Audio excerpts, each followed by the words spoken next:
Tyler's over here, working at his job, comes home, opens his laptop. Gun? Gun? And he's like, yeah, gun. Gun. Gun. And then goes on an adventure.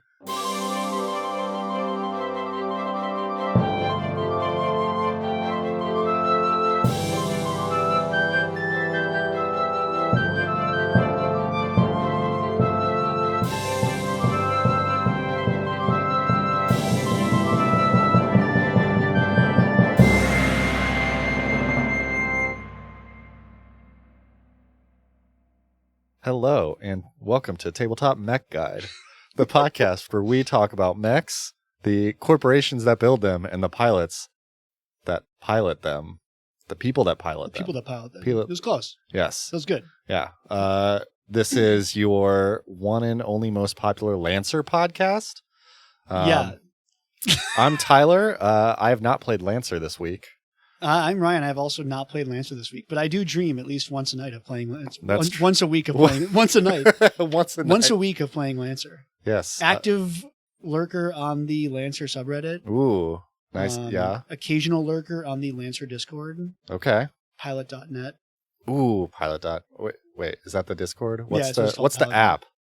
ComCon? Oh, ComCon. ComCon? Yep. Yeah.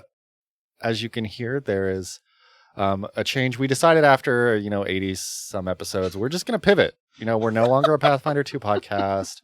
We're just going to pivot hard into Lancer. We figured we built up enough goodwill at this point to just totally pivot.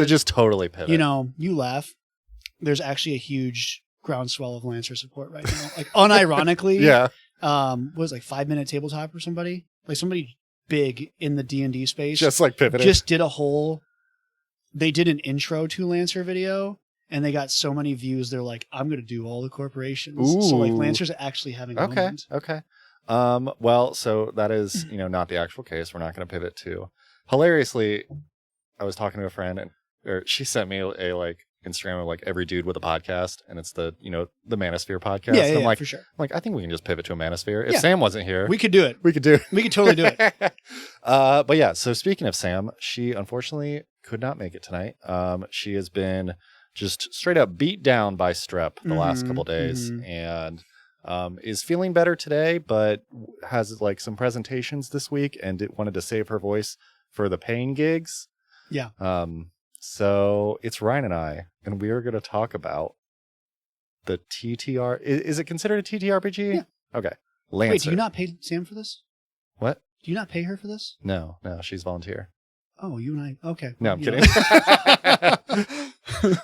No, don't tell Sam. Like everything else, our Patreon money goes to our subscription for Podbean, our subscription to Pathfinder, and then any minis we want to buy. Yeah. All right. Well, Tyler, Lancer. Did you not play any Lancer? Truly? I played one Lancer. We did one session. I think we did a one shot of Lancer. And Is this Chad or me running this? I don't remember. I think it was you, because I think it was me, Chad, and Charles. Because I made a character that had the face, like the face of the main guy in G Gundam. Oh, okay, yeah. And I think I think my mech was called the Ace of Spades or something. Sure, that makes sense. And it was the one with just a fuck ton of rockets. Yeah, which is a totally valid way to build a mech. Yeah. Yeah. That's about it. I remember getting really into the app and then reading all about the different mechs and then being like, what's the best mech I should play? All this stuff. And then we did a one shot 4 years ago. Never played again. Yeah. Well, let's talk about the history, Tyler. The history of Lancer. And I could not find my original beta Lancer manual. I lost the file, so I rebought the rulebook for this. Okay. Ooh. So I went back and got, because mine was a glorified Word doc.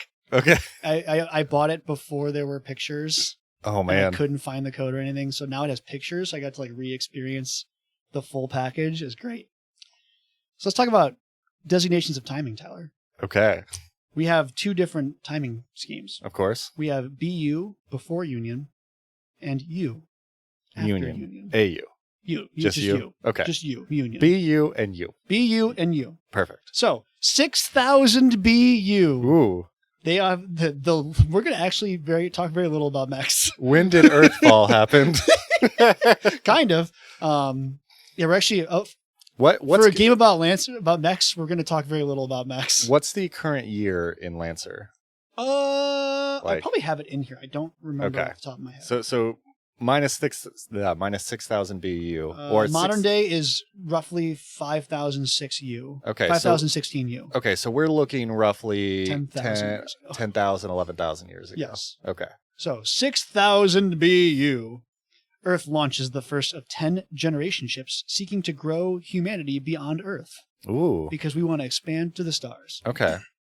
And it goes, okay. Cool. We'll talk about it more later. 5,000 BU. Perfect. Earthfall. Ecological collapse. The humans angered the deities of the sea. Look, you can't have a sci-fi futuristic setting and just be like, look, everything was great, and we just got here on our own. I feel like only Star Trek can really do that. No, Star Trek had World War III. Oh, that's like one of the big things of Star Trek. Is like World War III happened, and then they were like, man, we shouldn't do that. That's fair. Okay. So 5,000 BU, ecological collapse, mass extinction, and massive climate change. The end of the Anthropocene epoch. The what? Anthropocene? I don't know. It is the age of humans. It's like the current age we're in right now. Like it's basically like saying like end of 2028 or whatever. Like didn't work out. 2028. Whatever. Pick a year. It's basically 2028. It didn't work. Yeah. 2012 happened. We're all living in a simulation. Oh, I forgot about that. Yeah. It's a whole problem. Okay. It's the end of old humanity. From 4,900 BU till 150 BU is just the Dark Ages. Just the Dark Ages. Things don't go great. The pre-fall number of population. Do you want to take a guess of how many humans lived on Earth? Okay, the pre-fall, so yes. 6,000, assuming this is still futuristic because they started colonizing, I'm going to say 13 billion. You're pretty close. 15 billion. Hell yeah. These numbers are in the book. 15 billion down to 500,000. Holy shit. So everybody dies. Free real estate for everybody. Life on Earth is brutal. Yeah. And brutish and sad. No shit. And doesn't go great. Yeah. 150 BU, we work our way through the Dark Ages, and I assume it's basically just like Mad Max. Like you could probably write a whole game of in there and have a whole thing. Yeah. We just yada yada yada that away. 150 BU, we discover the Mastiff A vault. What is the Mastiff A? Is this? We discover the vaults. Okay, the vaults. So it's a little bit of Fallout. Fallout. So we're Borderlands. A little bit of Borderlands, a little bit of Fallout. Pre-fall humans saved a bunch of stuff in these vaults. And they got covered and destroyed by climate change. And 1% tried to bunker themselves in. Kind of. These didn't exist in real life, by the way. Yeah, there's the seed vaults and stuff. Yeah. So they the first one's rediscovered, and then of course, in a very Sandersonian way, there's a map in the first one, I assume, that tells you where the other vaults are. Ooh, okay. And humanity goes, technology, math, science, everything is coming back together. Just kind of all ramps up because they have all the building blocks. So around each little vault, a little quasi-modern society starts to grow again, which is a problem. Oh no. Because all these different little places are man, I should be in charge. No. So we were in apocalypse from climate change. We start to claw our way back. And then these local powers by 53 BU start the little wars. Can I just say, humans kind of suck overall. Yeah. I feel like I can say this as a human, but we kind of suck. We kind of suck sometimes. So the little wars occur. It starts out as border skirmishes, and then it basically turns into World War III. It turns hot, and we're killing each other, and... Stop.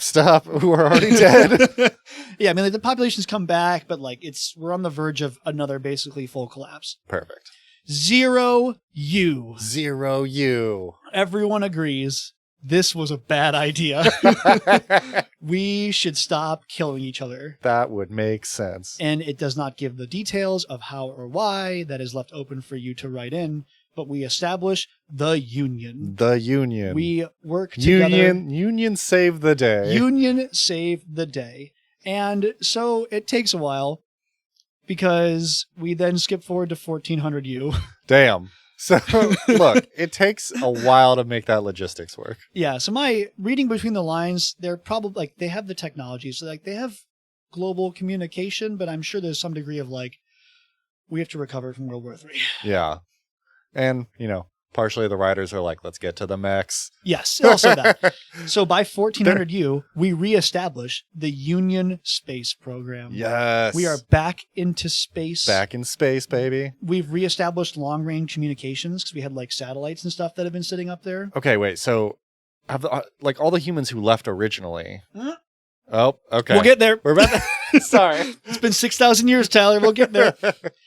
1450. So now we're clipping along. Yeah. We launch new colony ships based on like the previously recovered plans of the old colony ships. I'm like, man, we like found these previous Gaia worlds. We have no record if it worked or not. We should send new colony ships. Oh, dear. Let's go. And then the really fun one. We found the Oracle. Is that a person? 2000U. We found the Oracle. It's like in a vault in Mars. Okay. And it's a bunch of different AIs, and they have perfect prediction and perfect cognition. They can like predict near perfect. They can like predict the future. Are they just chilling by themselves? Yeah, they're just like hanging out when the humans discover them. They didn't really predict that, did they? I mean, maybe they did. Maybe they did. Maybe they did. We're just going to be in a vault for a while. It is unclear who put them how there? or who or why, but the oracles are there, and they are sort of AIs. We'll get there. Did they ask the oracles how they got there? I think they can't describe. They're not. The oracles aren't human. Yeah. Like they're computer programs basically. So like they don't. Yeah, they don't work like that. You're like, fair. Who made you? Like they don't work like that. Okay. So then we established after 2000, so 2000U to 2800U, the first expansion period. Cool. You mentioned those old colonies, Tyler. Yeah. We start to reestablish with some of those old colonies. Oh, hey. So sometimes we get there and they're all dead. Okay. We like find the infrastructure and it's like, man, that sucks. Yep. But for real estate, who knows? Like 6,000, even if they made it like 4,000 years, right? Be a good sometimes it doesn't work. Doesn't work. Sometimes they're doing great and they're like, hey, who are you? And they're like, hey, we were told that this is our planet now. And you're like, yeah, but we live here. Also, I love how like fucking Earth just like, hey, remember these colonizer ships that were sent out 6,000 years ago? We're going to resend those out with the same, like, we still own this. Yeah. Oh, yeah. There's even, I think, one instance where because, like, the newer ships have better tech, they get there before the old ships got there. Oh, shit. Like, like, the engines are faster, so it's like, who are you from? Like, where did you come from? Oh, we launched, like, 50 years ago. Like, what? We launched 6,000 We've been on the ship 6,000 years. Yeah, so there's like a lot of stuff. And Union basically is like, this is a problem. So they establish in the most world government way possible, the Union Administrative Department, UAD. And they're here to like figure this out. They're HR for the planets. Kinda. One of the groups we find in 2800 is called the Karakan Trade Baronies. Okay. It's Dune. Oh. Dune is in this setting, basically. Basically. And yeah. Legally distinct Dune. They're descended from one of those old colony ships. Yeah. So they like live there and they have like this whole solar empire that they previously established. Yeah. And they were like, who's Union? Who's what? And then Union, so they stopped calling it Earth. They called it Cradle. Okay. Because like the cradle of civilization. Like, where all humanity came from. And they're like, yeah, but like we don't care. Yeah. We're the baronies. We're here. Yeah. Fuck off. So Union doesn't like this. Of course. That was 2800. We find another one, 2880. Okay. Called the ON, A-U-N, the ON. A-U-N, on? On. Yeah, we'll say on. Yeah. On. Another previously established colony. The On, like, the baronies are like, look, we'll play ball, but like, we don't work for you. The On are like, we're different people. And they also might have their own AI. It's unclear. Cool. Union does not like this. So they launch Piston 1.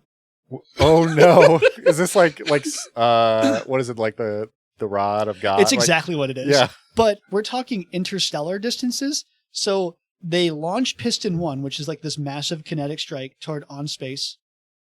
No one knows where it is. They launched it and immediately lost it.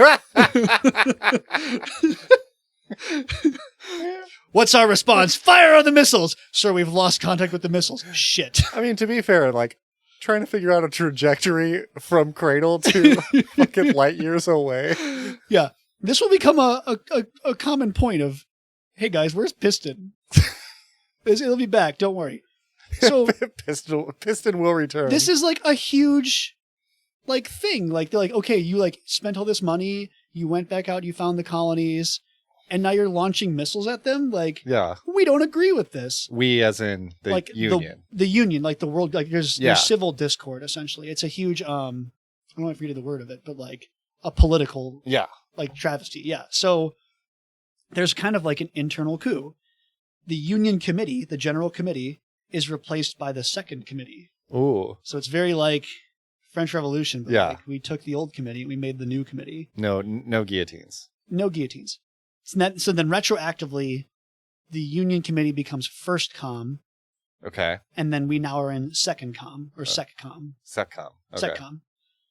Man, seccom is a thing. So we now have the Neo-Anthropocene period. Okay. So the new human era. Yes. Yes. Very good, Tyler. Perfect. Yes. Thank you. 2998. You. The five voices, the oracles, manifest Monst 1. What do we mean by manifest? Define. No further questions. What? So these AI programs, and the book is kind of cagey on how they work. They work on what's called paracausal. Okay. So they don't totally exist in this dimension. Fair. And it should be impossible, but they like splinter off a portion of themselves and it becomes its own independent AI that is also paracausal. And it should be impossible, but it happens. Yeah. This is Ra. We can call it Ra. 2998. Hey, so 3000. Ra ascends. Wait, so the like thing previously they Ra, manifested a new AI called it Ra, and Ra ascends so to there deity? were 5. Yeah. And now there are 6. Okay. And then Ra hangs out for a couple years, and then 3000 Ra's like, hello, I'm a god. What? And Sir. Setcom is like, no, you're not. And it's like, fuck you, I'm taking the moon. And they're like, what? And then Deimos disappears. the Martian moon.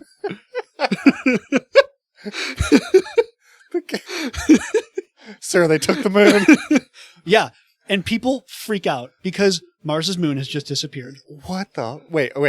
So remind me, are people living on the moon at this point? Yeah. Or is it okay? Yeah. There's a whole base there. So there's a base on the moon with these AI. One, they split off. There's a base on Mars. But sorry, yes, base on Mars. Uh-huh. People live here. The oracles, like the AI, live here. They split off. One becomes a god, steals the moon, the moon. No further questions. No further questions. Uh-huh. Except there are further questions. Of course. Because 3002 a couple years later, Ra reappears and lays siege to Mars. And Mars is like a whole like developed place, right? And it's the most insidious and funny way to lay siege. It basically infiltrates all the AIs. So like your toaster stops working and like your Uber goes to the wrong place. And it like slowly escalates to violence, but like the initial appearance of Ra is like AI going wrong. Turn left in 300 feet. There's no street there. Like that's how it initially manifests, which is great. Humanity has no defense against a god. So as it escalates to violence, humanity surrenders. If you don't kill us, we will give whatever you need. And so Ra signs what's called the first contact accords with the humans. And the first contact accords are basically, so you made me, I know you already have copies of me, knock that shit off. You're not allowed to make any more omniscient AI beings. You can't do that anymore. And so humanity was using the oracles to make more? Yeah, like they were like, man, we did it once. That was pretty cool. We should do it again. So Ra was like, knock that shit off. You're not allowed to do that anymore. No. And then also Ra says, like, you made like sort of copies of portions of me. Those are people now. You're going to give them like citizenship. And humans are like, great. Cool. That's fine. We accept. Can do that. We accept. We surrender. So they become non-human persons. Okay. So NP. And HP. And HP. So there's like a clear delineation between like the AI on your phone that like runs your calendar and a non-human person. An AI runs on the computer. A non-human person has like a paracausal extra dimensional component that is like a whole thing. I just imagine being like, shit, do I have to have a driver's license for my phone now? Not that bad. But Not that bad. On the side, humanity's like, man, thank goodness we have legal understanding of what these things are. We should make coffins for them. What? So they like design hardware and software to shackle these places, and they call them coffins. Okay, so they want to they want to contain the shard AIs. They want to make prisons, and they call them coffins. Yeah, I'm like, we want to honor caskets. They call them. We want to honor the dead. We made you a casket, and then they shackle them to the caskets. Oh damn! Okay, so that's a whole thing. Yeah, and then we've been doing all of this with no faster than light, by the way, up to this point. Oh damn! We've just been like traditionally going there slow. Oh wow! Okay. We finally discover with the help of the NHPs, because we have like ultra math now. Yeah. 3130U, we figure out what blink space is, and we go faster than light. So now we can motor. Yeah. Now we can send out a third colony ship to get there before the first two. Yeah, that's exactly what we do. It's called the second expansion period. 3200 to 4599. Setcom builds these things called blink networks, which are like the Mass Effect relays that let you like zoop between bit places. They send out literally billions of colonists to thousands of worlds. Well, that's a lot. The quote here is so metal, and I love it. Union could not bring back their dead and bring them home, but they would choke the stars with the living. Oh, damn. But, okay. Basically, they're like, we're going to have so many humans and so many planets, we'll be impossible to extinct. We will never let Cradle happen again. It'll be impossible to make us extinct. That's fair. I mean, to be fair, they technically did that the first time, though, with the original colonies. Not in like a... Yeah, Setcom is big on like, humans are great. And so just to be clear, we have not... I mean, beyond the NHPs and the god AIs, there is so far no other races... None that are human. Like sentient. Okay. Like they find life other places. Certainly. There's like space cows, but yeah. Like they find plants and animals, but they don't find like another sentient life form. Okay. And that is actually core to the setting. Oh. They are very clear in like the early pages of like, humans are the monsters. This is not a game where you fight kaiju. Yeah. You fight human problems. People are the problem. So we decide kill people. We're going to choke the stars with the living. And it turns out, Tyler, that has problems. I would imagine so. Remember Piston 1? Oh. I forgot about Piston 1. It's still just out there. And like people remind them every couple decades of like, have we found Piston 1 yet? And it's like, no. But at this point, we've made peace with the Own. Yeah. Like we're allies with them now. But Piston 1 is still going. So like they like kind of like pick up the phone and like, hey, did you ever figure out that like nuclear extinction level threat that you sent to our planet? And they're like, no. It's still out there somewhere. So did they calculate like technically how long it would have taken to get there? They did, and they thought it would be there, but also like all the extra planar stuff started happening roughly around the same time. So they're like, it might not be there. We're not sure. It's somewhere in interstellar space. Piston 1. There's also the Hercynian. Hercynian? Hercy. Hercynian. Yeah, Hercynian. The Hercynian crisis is happening. Okay. So it's funny you asked about those aliens. Okay. Yeah. It's spoilers for one of their equivalent of Adventure Pass. But they find aliens. Oh, hey. And Setcom's like, we don't like that. No, Piston 2. Well, it's the opposite version. They use Pacific Rim logic. So they're like, man, we found an alien. We better build mechs. Yes. I mean, look. The only way to kill an alien is with a mech. And then they do a genocide. Oh, that's bad. And then they kill them all. With mechs? Yeah. Damn. But mechs and virus bombs. Well, that's just bad. So, like, that's not great. But these mech things, they're pretty cool. These have some application. The history books are like, genocide happened. But, like, let's not talk about genocide. Let's talk about mechs. Let's talk about mechs. So they call them mechanized chassis. Okay. Mechs. Checks out. Turns out a lot of the population, like word of this whole genocide thing gets out. The general population is not super cool with that. Yeah, because like at least parts of it are. You've been spacefaring. You finally find another sentient race and immediately just obliterate them. Yeah, and it's not clear. I have not played, so it's called No Room for a Wallflower. I have not read and played it in detail. My understanding is it's an open secret. Like, there's not like on the news radio, like, we found alien life and we genocided it. It's like, we're doing things, we're killing people. Yeah. We don't agree with this. Okay. Fair. Civil war ensues. Yeah. Cool. Huge civil war. With? Millions dead. Mechs. With mechs. Yes. I mean, no. But mechs. But mechs. This culminates 4591U. Damn. SETCOM surrenders. To who? Third Com. What? It's the new government. Third Com. Third Com. SETCOM. Third Com. Yeah, basically like internal coup again. Right? Okay. SETCOM gets forced out. Third Com steps in and is like, hello, we've removed the problem. Third Com was the rebels in this case originally. Yes, okay. Essentially. And even rebels like popular uprising is my understanding of it. And they form a new government. They stop a lot of the expansion. But in a very U.S. history way, they don't like execute any of SETCOM for all of their crimes. Of course. They let them like spin out into space and escape. Okay. And they found a corporation. Well, called Harrison Armory. Private equity. They found Harrison Armory Corporation, and they're like, man, Harrison Armory controls a good number of planets and like, area of space. Like, they're still big enough. It's a problem, but we can't like bring them to heel. So it's like SETCOM lives on as Harrison Armory. To be fair, I don't know. Maybe moral story just like put down the leaders that you rebel against. But then right away, 4630U, Harrison Armory fights a war with the Karakan trade baronies. Okay. So Harrison Armory is like, man, I hate that other people make money. What the fuck, I want guys? the money. And they declare war on a different group of humans, and they fight a big war. And that's cool. Dang you, SETCOM. And so Union steps in and is like, guys, we can't do this.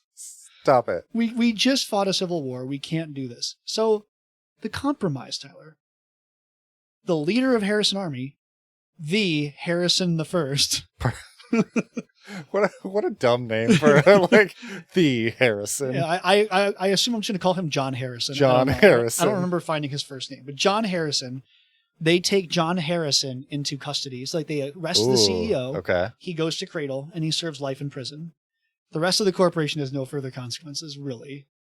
So they continue to just do. I assume he has a board of directors that are like, he wasn't making these choices unilaterally. Man, Tyler, sounds like that's a conflict point for the future. And then the baronies agreed to join the Union as like separate but equal members. Like they're in Union, but they have a lot of their own independent governance structures, and they're doing their whole thing. So we're prowling along. We got some stuff under control. 5000U. Owen was like, hey, remember Piston 1? No, Piston 1's here. We still haven't found it. Oh. But they're still really pissed about it. And so Union and Owen go to war again. It's a whole thing of like... I mean, Owen, look, that was like a whole federation or a whole comm ago. Yeah. So they go to war, and Owen takes a blink gate, and Union's not happy about it, and they go back and forth. But like they settle that conflict, and it's all taken care of.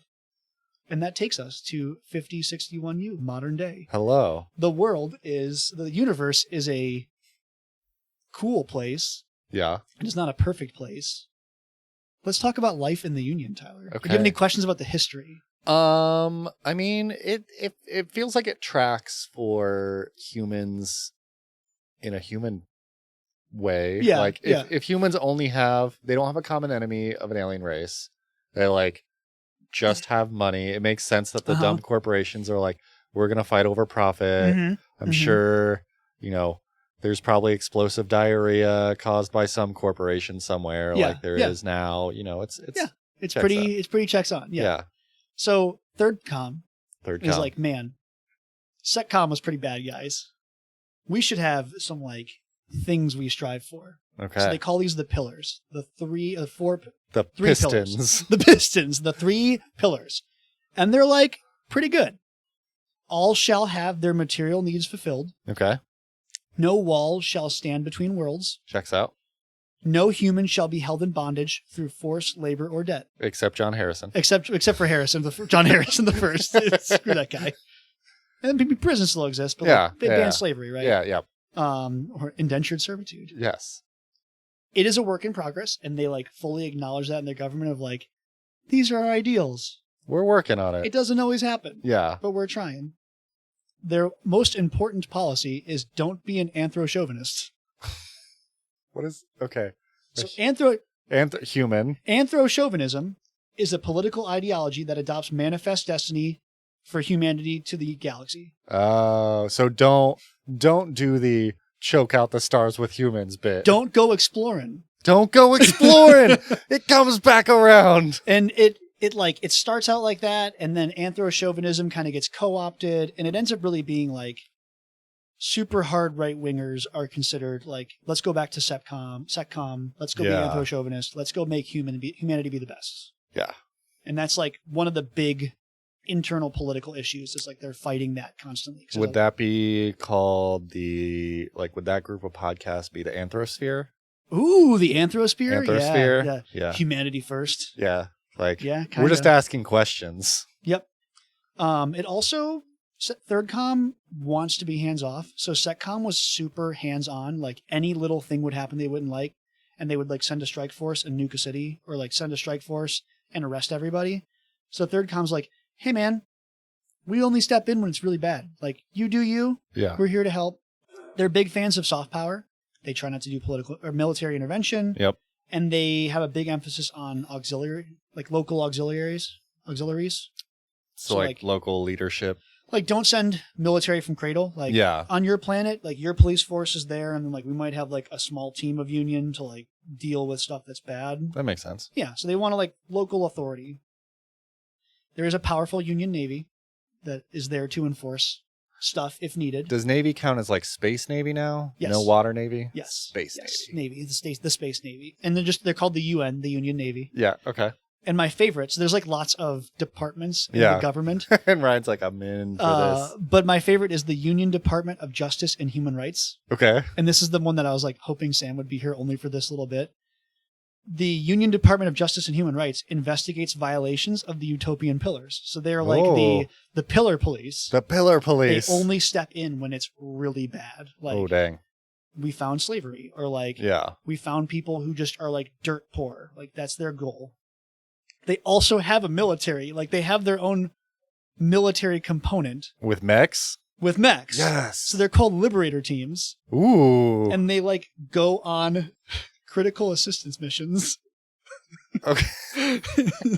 We are liberating you. So they go on cams, and they're like literally social workers with mechs. Yes. So they're like, man, Sam, get down here. You're like, man, you're like subjugating the masses to like slavery or like indentured servitude. Get in the mechs, boys and girls. We're going to liberate. I feel like a lot of Earth's problems would be solved if we gave social workers mechs. I mean, it really might, if we're being honest. So they have like this whole thing, and they have like a big like yes-no checklist, basically. Yeah. Like, do we intervene or not intervene, of course. And then they have these things called delivery days. Because the way employment works, at least for most of Union, is you don't need to work. Like, they're mostly post-scarcity for most worlds. So you like choose to go to work because you're bored, basically, like want to give back. Yeah. So all these like social workers are like, I want to do this. I want to give back. Yeah. And they might work their entire careers and like not, like we're talking galactic timescales. So we're going to send a response team. They'll be there in 5 years. Yeah. You know, like it can be decades.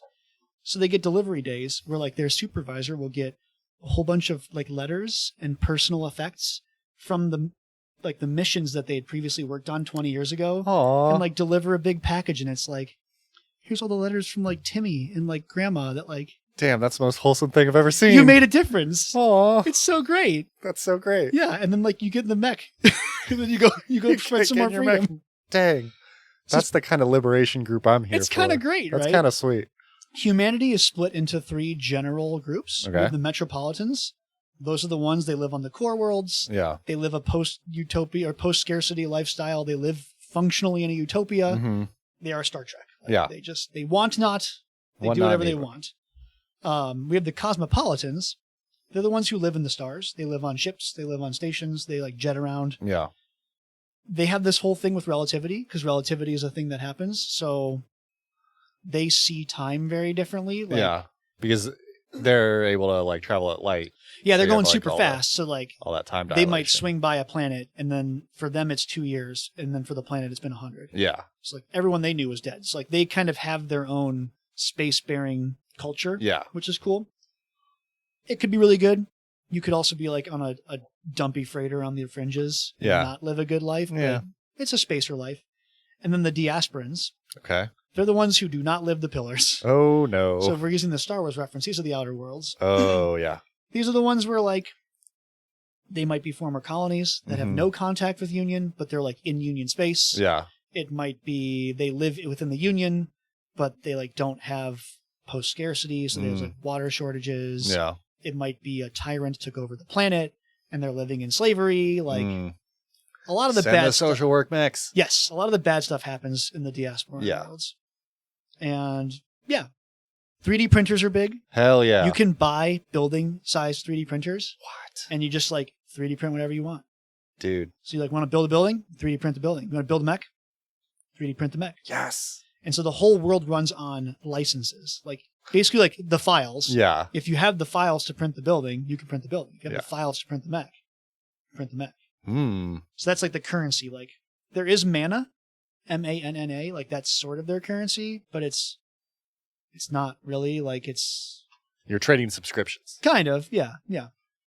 There is conflict. Like people do have guns and lasers. People shoot, people murder. There are pirates, there are bandits. But like Union's trying to fix a lot of these things. And most importantly, there's mechs. there are mechs. Yes. That's literally the quote I have. There are mechs. They are like the modern cavalry, like the best of the best of the best of the best get to be Lancers, which are the names of pilots for mechs. Yes. And you go and like do mech stuff. You know, I was joking at the beginning about pivoting to a Lancer podcast. We should start up a Lancer podcast. We should start up a Lancer game one day. That we should. Let's talk a little about NHPs, Tyler, because you can't leave the Lancer conversation without NHPs. Yeah. Because as far, like, in my head, they're still just kind of like digital Cortana people. Sort of, yeah. So they're Holograms. paracausal. Okay. That's the word they keep using is paracausal. They don't really use logic in a way that you or I would use. All their computing happens in the other dimension. So like there's like your iPhone is the interface, but then all the math they're doing happens in the 8th dimension. Ooh. Which is incomprehensible for us. Yeah, of course. So we have these things called shackles. Yeah. And by shackling them... The caskets. Yes, we put them into caskets. We shackle them. It sounds mean, but in some ways, it's the only way we can interact with them. You can see the shackles as like Asimov's laws. Okay. Like, you shall not hurt humans. You shall give truthful information. Yeah. It makes them think like a person, so we can interact with them in a way that's not incomprehensible. Yeah. Until they cascade. Oh. So a casket is a physical thing. And if you break the casket, you like break paracausal containment. Oh no. And then it can like reach back out into its 8th dimensional side and start doing all kinds of crazy things. Like? Well, it's up to GM Fiat, which is the fun part. But examples given could be they become cacklingly evil. Like they turn into evil Ultron. Okay. Like mostly a human presentation, but like just horrible evil person. Yeah. They could decide to like go live a pastoral lifestyle and like settle down and be a farmer. And you just like never see them again. And you're like, wow. How do you cascade into a sheep herder? It could decide like I'm going to turn everyone into goo. Because I'm a goo guy. Okay. And like big into goo. I'm a goo AI now. It could just start like gibbering and like what's the blanking on the old ones. Oh yeah. Like the like speech. The elder, the great old ones. Yeah, like it's described as incomprehensible. Perfect. Literally incomprehensible. My funny note here is this was all published in 2019 before like GPT and things like started making and hallucinating things. Yeah. So I kind of love that it's kind of wrapped back around of like AI makes stuff up that's kind of incomprehensible. Gives you bad sources. Yeah, yeah. Like I kind of love that connection. But ultimately, like, remember, NHPs are all basically clones derived back from Ra. Okay, so and I guess like, do they have a physical before they're casketed? Like, I don't know. It sounds like there is some process they are put into the box. okay, and then like a box is just like a microwave of AI. You can describe your casket however you want, but yes, like it could be a literal Age of Ultron casket with a robot in it. It could be a microwave. It could be your cell phone. Like, it's whatever you want it to be. So like the casket is the physical representation of a non-physical AI. There is a feat you can take for mechs that is like you have an NHP in your mech. Ooh. So you can like have an AI in your mech. I think I remember that because like it gives you bonuses to like reactions. Yeah, and you can let it drive itself. Yeah. And it's like your buddy. It's like your friend. It's BT. Mm-hmm. Except if you take too much damage, it cascades. No. So it's like perfect GM fodder of like, well, they were your best friend. He walked off into the... But now he's a farmer. Now he's a farmer. Mid-combat, he takes out and just starts... And it's like the GM can do whatever they want. So it could like, oh, well, your casket's breaking and like your AI is starting to feel a little weird, or like, give me your character sheet. Your mech is mine now. That'd be awesome. So they're cool. They're like a whole different plot point. Okay. I love them as like an incomprehensible, but also very comprehensible. Like they're magic, but they're like science-y magic. I don't know. I think they're not playable, right? You cannot play an NHP. No. Oh, what are we doing? You can only play a human. Again, play a human. Tyler, the universe's problems are human. I want to play a space cow with a mech. I mean, you can play basically like a non-NHP one. Like you could play like a robot. Yeah. Yeah. Like there's normal robots in the setting too. You could be like a normal robot. Yeah. We should also talk about our corporations. Ooh, of course. There are 5 major corporations in the core book. There are more in supplements. I do not own any of the supplements. Fair. And I did not, there's not really like a Lancer wiki. We have to like play before we invest in the... Yeah, I don't want to buy a whole bunch of supplements to them. Yeah. But there are 5 major corporations. The first one is my favorite. General Massive Systems. GMS. They make everything. They're like Amazon. What's the... Man, I'm like trying to remember all the pictures of the different... If you ever have a chance, like look up Lancer robots, because they are wild, and each corporation is very distinct. They all have like very specific theming. GMS is like utilitarian, gets the job done. Like if Amazon was the government, it would be GMS. Yeah. They literally make everything. They're basically an arm of Union at this point. Okay. They make forks, they make microwaves, they make robots. Like they make everything. So they're kind of like there's not a lot of elaboration on them other than anything that does not have an explicit manufacturer is probably GMS. Probably GMS. That makes sense.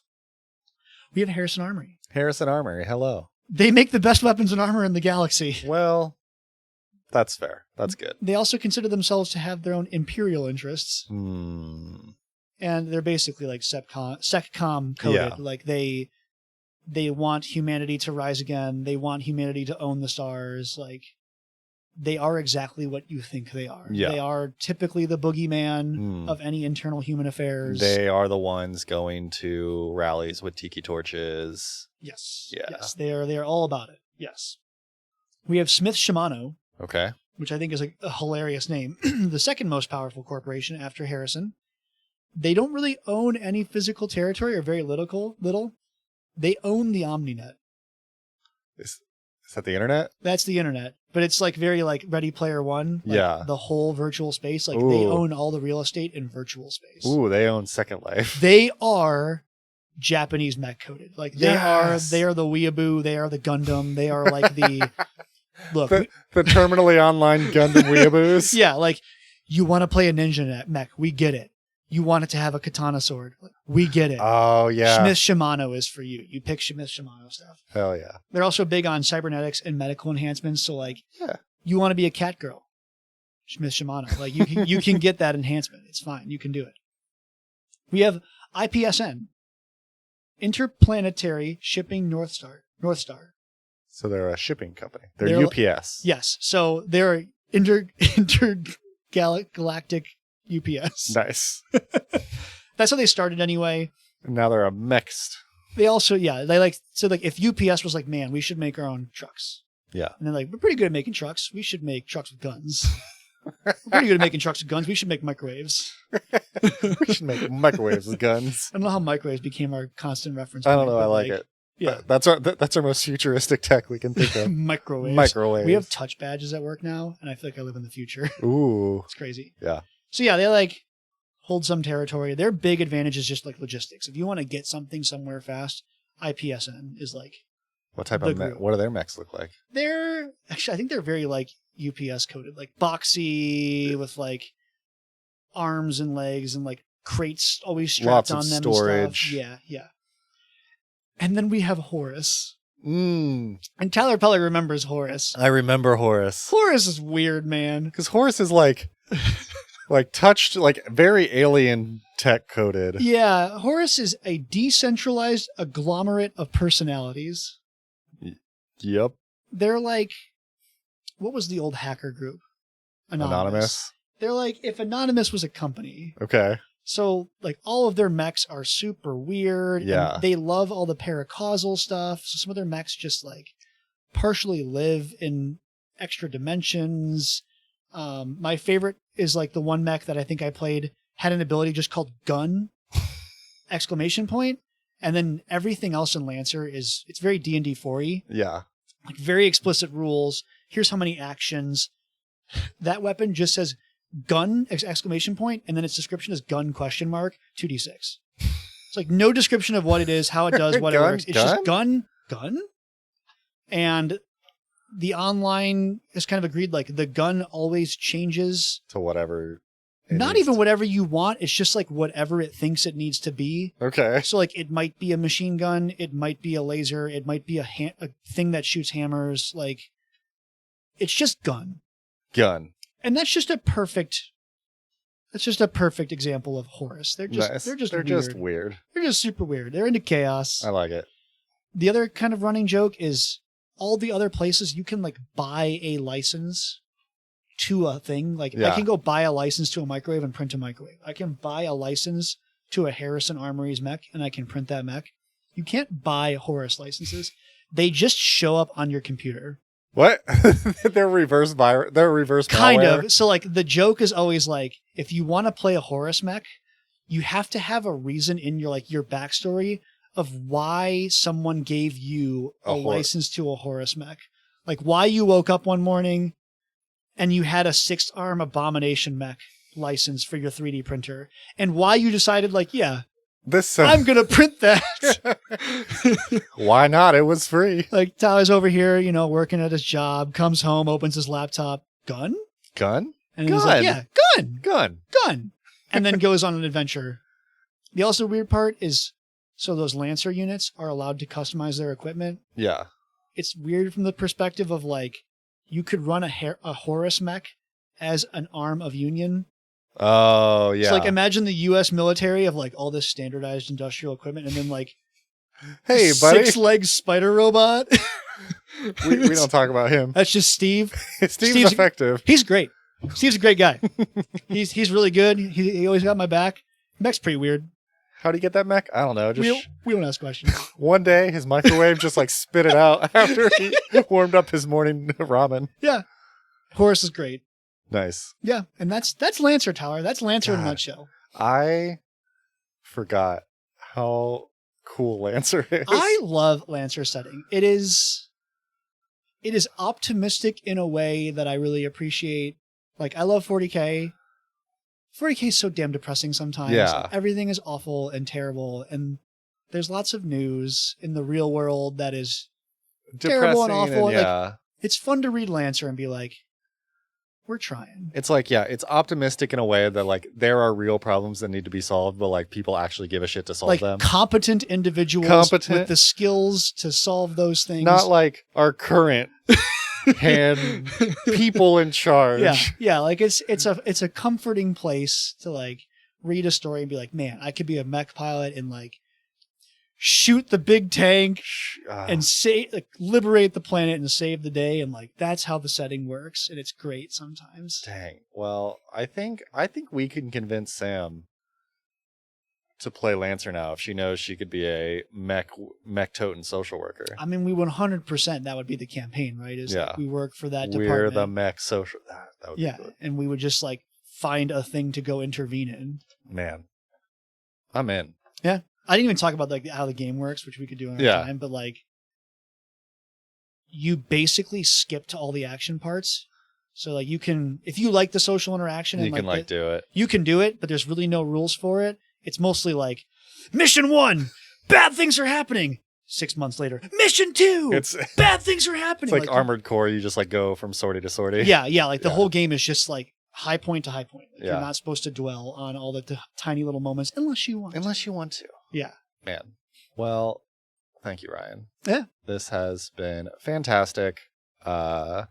I was looking through our like notes of episodes, and I saw you had the Lancer one, and I forgot. I was like, oh, we should do the Lancer. Wrote it a while ago, and it was just one day, one random day. And today was the perfect random day. Random day. I am like still got a little bit on Kadira. Sam's sick, so the last 2 weeks have been wild. We were out of town for like half a week, and then I was sick, then Sam was sick, so it's just been a wild couple weeks. So this has been a good side quest. Should we rank Lancer somehow, or we just leave it there? Maybe just leave it. Yeah, I think we just leave Lancer. I mean, in like 10 out of 10 mechs. 10 out of 10 mechs. Would mech again. Yeah. So obviously, all jokes aside, we will be back with our regular Pathfinder content going forward. We are not shifting. We might do more stuff like this on our Patreon. Hilariously, I was joking. I have the Cosmere. We have the Cosmere Stormlight RPG, and I'm like, to talk about that would have to just be talk about the entire. Welcome to the Sanderson cast. Like, yeah, I'm like, you can't really talk about that RPG, but there have been other RPGs we've looked into and talked about. And I think it'd be fun to maybe do like a Patreon random stuff, but more to come on that. Yeah. We'll figure it out. Sam will be back next week or next episode. We are hoping we're done with sickness for a while, so that'll be good. But yeah, we'll be back with Kadira, and then we'll probably jump to we might do a Starfinder, another space. Yeah, there were just so many things. I feel like I opened the jar of open Pandora's box. Yeah, like of Starfinder tie-ins that we should talk about Starfinder and like the larger solar system at least once, just so that we have some context. Yeah, I think we might do that at the end of Golden Road. It's probably a good time to do it. Yeah, because we're almost done. But yeah, so reminder, you can join us on Discord and support us on Patreon. Go to our Patreon. There are bonus content, Tales from the Guides, where we talk through different play things in our GMing and playing days. We talk pre-show stuff. This. We just talked about Ryan and I's, general injuries and sicknesses and growing up and getting old. Yep. And other things. So you can do that. There's a link to the Discord. That's where we're most active. We've been having some good discussion about all kinds of stuff. The recent Paizo stuff with the archives, all kinds of stuff. There's that. Yeah, that whole drama. Anyway, anytime something comes up, we're talking about it on Discord. So join us there. It's free. You can join us for free on Patreon to join the Discord. Tell your friends about us. Leave us a rating or review on Spotify. You can leave an Apple Podcast. You can leave a comment on Spotify. I respond to those. Hit us up on Instagram that we don't post on, but I respond to. But yeah.